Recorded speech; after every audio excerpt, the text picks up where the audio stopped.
3 autobus u nisën edhe nga Gjakova për në Prishtinë.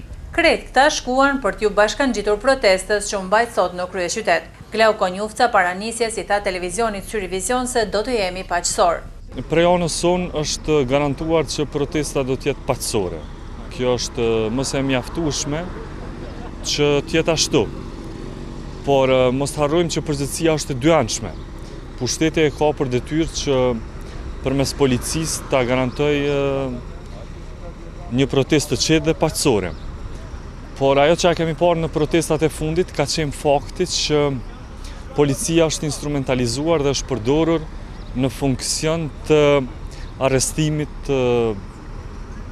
le të themi rrahjes, të burgosjes protestuesve paqësor, të hedhjes gazit lotësjellës, të përdorimit të shufrave të gomës kundër protestuesve paqësor dhe kjo mendoj që nuk i ka kontribuar, le të themi, mbarvajtjes të qetë dhe paqësore të protestës.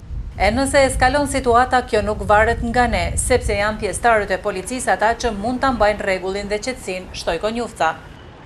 Është shumë e vështirë ta parashikosh sjelljen e njerëzve dhe sjelljen e qytetarëve dhe të kërkosh nga ata qetësi në momentin nëse i sulmon me forca policore dhe i rrah protestuesit paqësor.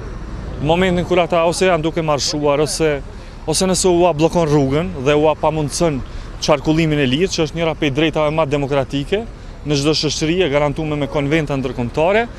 Atëherë nëse ndodhin këto, natyrisht që do të mbahet përgjegjëse policia e Kosovës për çfarëdo eskalimi të situatës. Nga ana tjetër, këshilltari komunal i vetëvendosjes në Gjakova Gond Batusha, që ju bashkangjit protestës, potencoi se ka arsye për të qenë të pakënaqur.